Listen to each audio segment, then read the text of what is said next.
नमस्कार दोस्तों, daily current affairs की क्लासेस में आपका स्वागत है। जैसा कि आप जानते हैं कि आज संडे है, तो संडे को हम पढ़ते हैं पूरे हफ्ते का वीकली करंट अफेयर्स। तो आज मैं आपको जितने भी आईएमपी क्वेश्चन जो कि इस वीक में बनते हैं उनके बारे में बताऊंगा। तो चलिए स्टार्ट करते हैं हम आज का वीडियो। सबसे पहला क्वेश्चन है आपके सामने कि वर्तमान समय में अंतरिक्ष क्षेत्र में कुल कितनी निजी एरोस्पेस कंपनियां हैं। जैसा कि आप सभी जानते हैं कि अभी वर्तमान समय में स्पेस में जाने की बहुत ज़्यादा होड़ लग गई है। आजकल हर कोई स्पेस में जाना चाह रहा है। तो वर्तमान में केवल ऐसी 3 ही कंपनियां हैं। तो इसका ऑप्शन नंबर क्या होगा? डी सही आंसर होगा। अब 3 कौन कौन सी कंपनियां हैं? आप सभी ने नाम सुना होगा एलन मस्क का, आपने नाम सुना होगा ब्लू ओरिजिन जो कि अमेजोन के संस्थापक हैं। उन्हीं की वो कंपनियां हैं। अभी वो 20 जुलाई को जाने ही वाले हैं। और आपने एक और नाम सुना होगा अभी जो श्री शबान लाजी गई हैं, वह कौन है? उस कंपनी का नाम क्या है? गैलेक्टिक। क्या नाम है? Virgin galactic. चलिए आगे बढ़ते हैं अपन। अगला प्रश्न है 47वीं G7 समिट 2021 का आयोजन किस देश में किया गया था? तो इसका सही उत्तर क्या होगा? यूके, यूनाइटेड किंगडम में जून 2021 में 47वीं G7 समिट का आयोजन किया गया था। तो ऑप्शन नंबर सी क्या होगा? इसका सही उत्तर होगा हमारा। चलिए आगे बढ़ते हैं हम इसमें अगले क्वेश्चन की तरफ। अगला क्वेश्चन है आपका कि अपनी कला, संस्कृति एवं जनजाति और परंपराओं के संरक्षण के लिए ऐसा कौन सा राज्य है जो कि इसके लिए अलग से डिपार्टमेंट बनाएगा।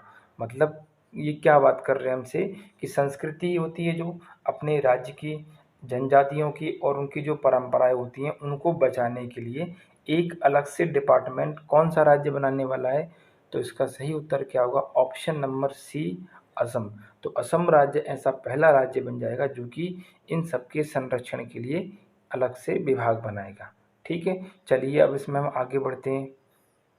अगला प्रश्न है इसमें OTT प्लेटफॉर्म शुरू करने वाला भारत का पहला राज्य कौन सा है? तो ये कौन सा राज्य होने वाला है? पहला केरल। तो केरल भारत का ऐसा पहला राज्य बन गया है जो कि अपना खुद का OTT प्लेटफॉर्म जारी करेगा। ठीक है, चलिए अब हम इसमें आगे बढ़ते हैं। भारत का सबसे तैरता हुआ सोलर पैनल फर्म किस राज्य में है? क्वेश्चन थोड़ा गलत हो गया, क्वेश्चन सही कर लीजिए थोड़ा इसका। भारत का सबसे बड़ा होगा इसमें, ठीक है। भारत का सबसे बड़ा तैरता हुआ सोलर पैनल फर्म किस राज्य में स्थित है? तो इसका सही उत्तर क्या होगा? देखिए, यदि आपसे पुराना पूछा गया है कि इससे पहले कौन सा था, तो उसका आंसर क्या होने वाला था? तेलंगाना। क्योंकि तेलंगाना राज्य में भारत का 100 मेगावाट क्षमता बिजली उत्पन्न करने वाला तैरता हुआ सोलर पैनल लगाया गया है। लेकिन आने वाले समय में लगभग 2022 तक मध्य प्रदेश में लगभग 600 मेगावाट क्षमता वाला तैरता हुआ सोलर पैनल लगाने वाले हैं। तो यदि इसका सही उत्तर क्या होने वाला है, अब ये डिपेंड करेगा कि क्वेश्चन में क्या पूछा है। तो अभी ये भारत का बना नहीं है, मेरी बात समझ में आ रही? अभी मध्य प्रदेश का बना नहीं है, काम करना स्टार्ट हुआ है। जब बन जाएगा तो उसका उत्तर क्या होगा? मध्य प्रदेश। लेकिन अभी नहीं बना है तो आंसर क्या होगा? तेलंगाना। तो आपको क्या याद रखना है कि भारत का सबसे बड़ा तैरता हुआ सोलर पैनल कहाँ पे लगाया है? तेलंगाना में। ठीक है, चलिए आगे बढ़ते हैं इसमें अपन। आगे आपका भारत का सबसे बड़ा सोलर पार्क या सौर पार्क, अब वो था आपका पानी में तैरने वाला, और ये कौन सा है आपका? जो कि धरती पर लगाया जाता है, जो कि किसी मृदा या भूमि के ऊपर लगाया जाता है। तो भारत का सबसे बड़ा सौर पार्क कहाँ स्थापित किया गया है? तो इसका उत्तर क्या होगा? गुजरात। तो गुजरात के कच्छ में यह सोलर पार्क स्थापित किया जाएगा। तो ऑप्शन नंबर डी क्या होगा? इसका सही आंसर होगा। चलिए अब हम इसमें आगे बढ़ते हैं। आगे आपका क्वेश्चन है, हाल ही में किसे राज्यसभा सदन का नेता बनाया गया है? तो ये एक नए व्यक्ति हैं जो कि राज्यसभा सदन के नेता नियुक्त किए गए हैं। तो इसका सही उत्तर क्या होगा इस क्वेश्चन का? पीयूष गोयल। पीयूष गोयल जी को हाल ही में राज्यसभा सदन का नेता बनाया गया है। ठीक है, चलिए अगले क्वेश्चन की तरफ आगे बढ़ते हैं हम।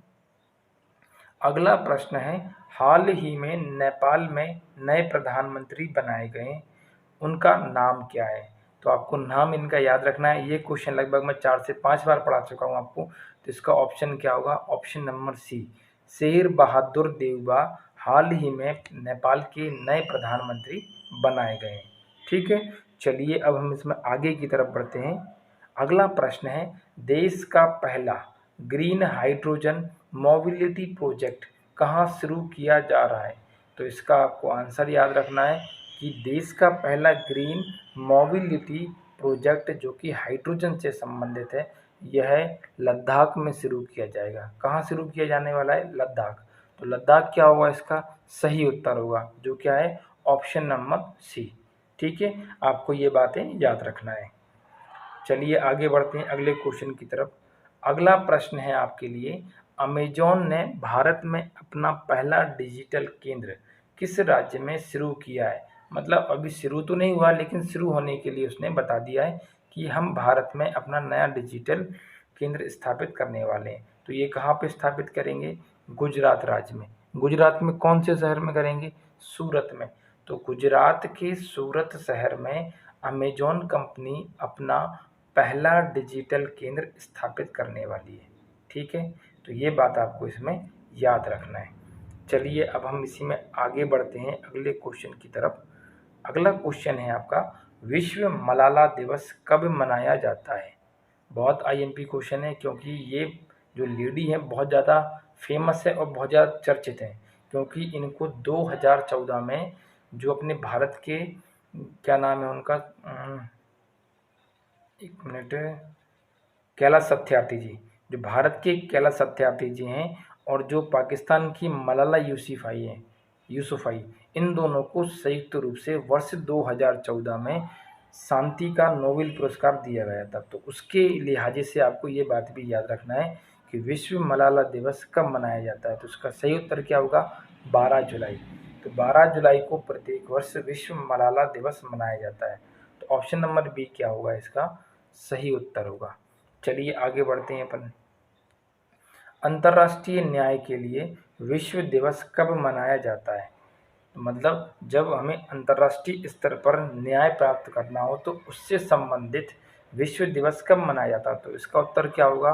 ऑप्शन नंबर ए, 17 जुलाई को प्रत्येक वर्ष अंतर्राष्ट्रीय न्याय के लिए विश्व दिवस मनाया जाता है। ठीक है, चलिए आगे बढ़ते हैं हम। अंतर्राष्ट्रीय नेल्सन मंडेला दिवस कब मनाया जाता है? ये साउथ अफ्रीका, जो आपने नाम सुना होगा, दक्षिण अफ्रीका, ये दक्षिण जो अफ्रीका वाला क्षेत्र है, उसमें ये जैसे अपने गांधी जी हैं वैसे ही वहाँ पे नेल्सन जी को माना जाता है। तो अंतर्राष्ट्रीय नेल्सन मंडेला दिवस प्रत्येक वर्ष 18 जुलाई को मनाया जाता है। ठीक है, तो इसका ऑप्शन नंबर बी क्या होगा? सही उत्तर होगा। चलिए इसी में अब हम आगे बढ़ते हैं।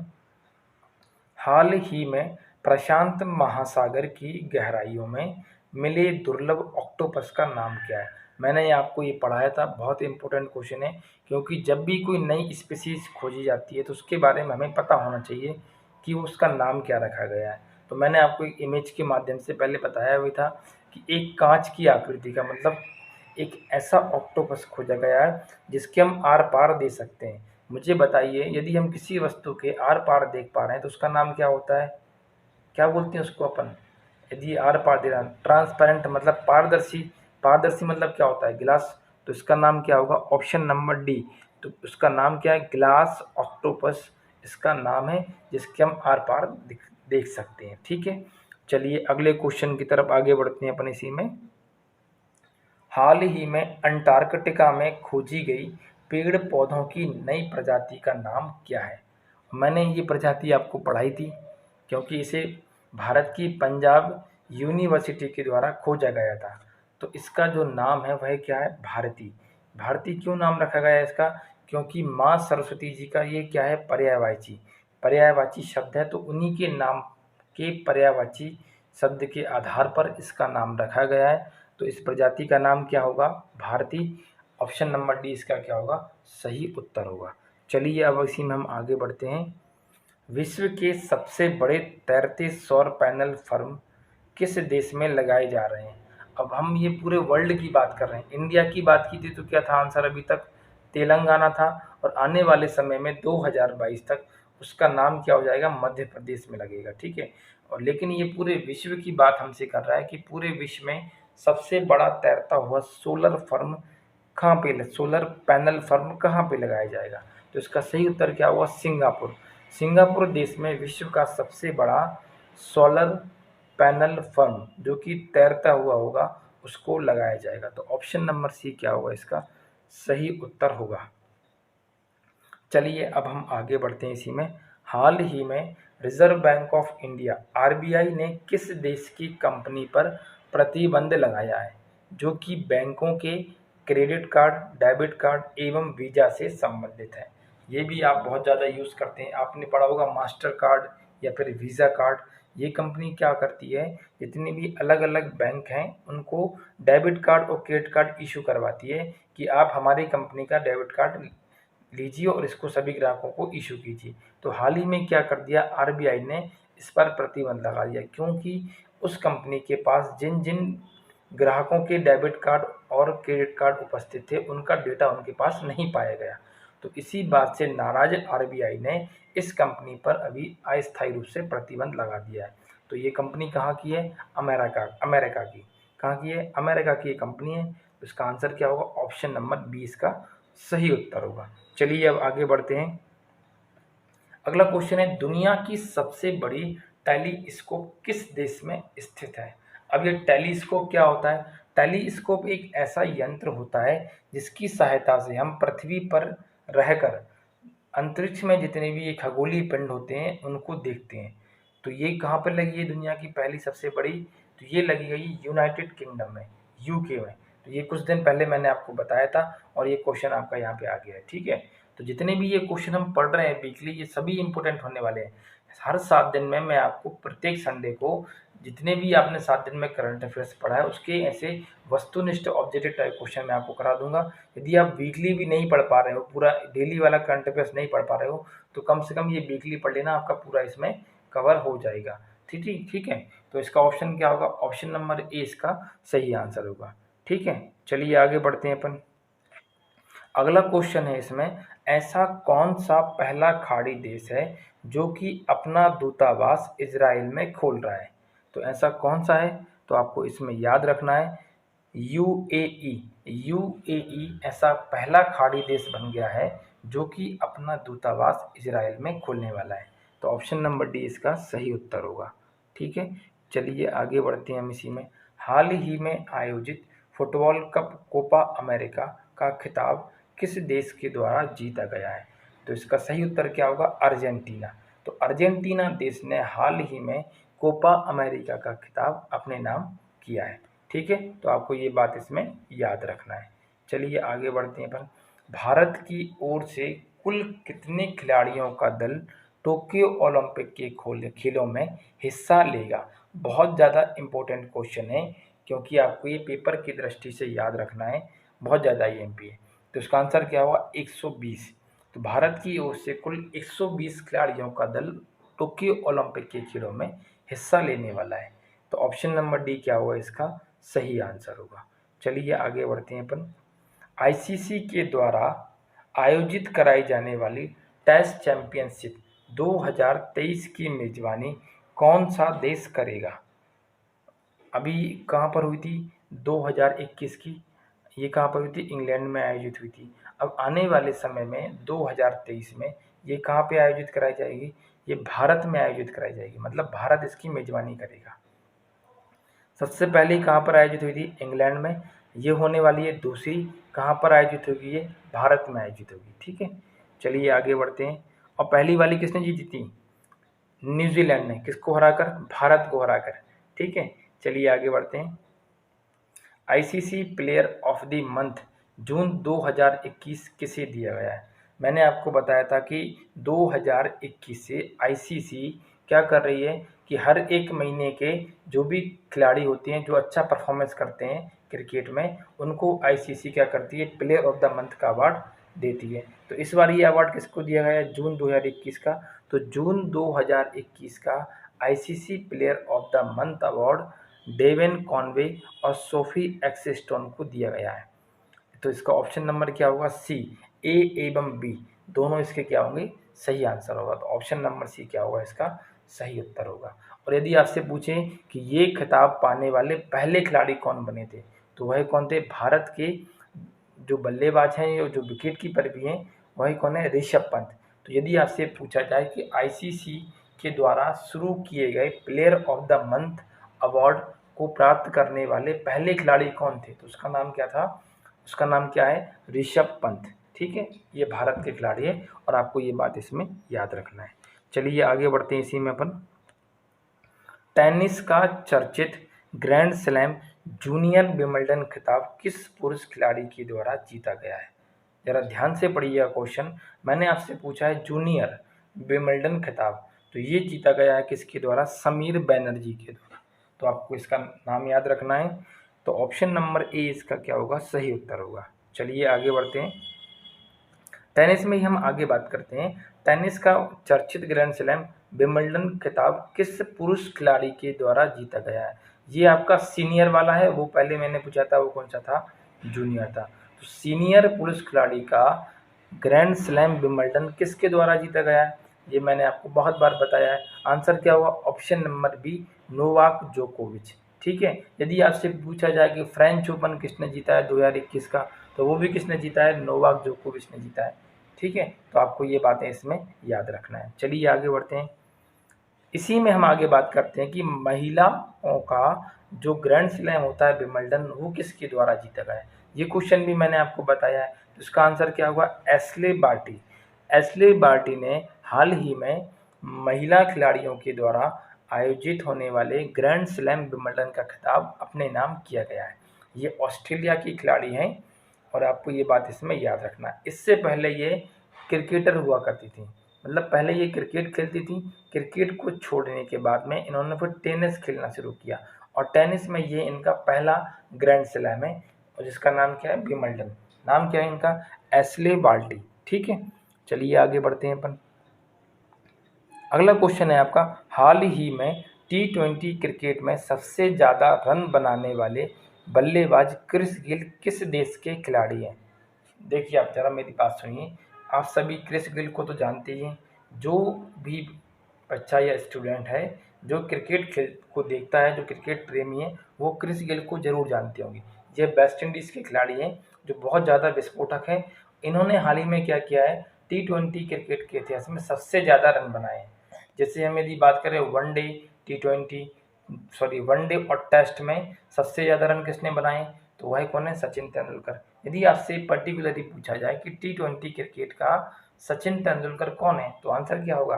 Chris Gayle. क्योंकि क्रिस गेल ने अपने अंतर्राष्ट्रीय करियर में अभी तक कुल 14,000 रन बना दिए हैं T20 क्रिकेट में। ठीक है, तो इसका सही उत्तर क्या होगा? West Indies. Option number A इसका सही आंसर होगा। ठीक है, चलिए आगे बढ़ते हैं अपन। खेलो इंडिया यूथ गेम्स 2021 का आयोजन किस राज्य में किया जाएगा? तो इनका आयोजन कराया जाएगा हरियाणा राज्य में। तो आपको ये बात याद रखना है कि 2021 में आयोजित होने वाले खेलो इंडिया यूथ गेम्स का आयोजन हरियाणा राज्य में किया जाएगा। तो ऑप्शन नंबर सी क्या होगा? इसका सही उत्तर होगा। ठीक है, चलिए आगे बढ़ते हैं। हाल ही में यशपाल शर्मा का निधन हो गया है, वह किस खेल से संबंधित हैं? तो आपको इसमें नाम याद रखना है। यह किस खेल संबंधित है? क्रिकेट से। और क्रिकेट में किससे? यह 1983 में जब पहली बार भारत विश्व कप जीता था तो उसकी टीम के ये सदस्य थे। तो आपको ये बात इसमें याद रखना है। ठीक है, चलिए आगे बढ़ते हैं अगले क्वेश्चन की तरफ। किस देश की टीम के द्वारा फुटबॉल का यूरो कप 2020 जीता गया है? तो ये जीता गया है इटली के द्वारा। तो हाल ही में इटली ने इंग्लैंड को हराकर फुटबॉल का यूरो कप 2020 अपने नाम कर लिया है। ठीक है, तो इसका सही उत्तर क्या होगा? Option number C. ठीक है, तो आज हमने वीकली में जितने भी क्वेश्चन होते हैं उनके बारे में चर्चा की। जितने भी मैंने आपको ये क्वेश्चन कराए आप उनको एक बार ज़रूर देखिए और पहले अपने से लगाने की कोशिश कीजिए और इनको नोट कर लीजिएगा, क्योंकि बहुत ज़्यादा इंपॉर्टेंट क्वेश्चन है जो कि आपकी आने वाली परीक्षा में कंपटीशन के एग्ज़ाम में आ सकते हैं। ठीक है, तो आज के लिए इतना ही। मिलते हैं अगले करंट अफेयर्स की वीडियो में। तब तक के लिए नमस्कार, धन्यवाद।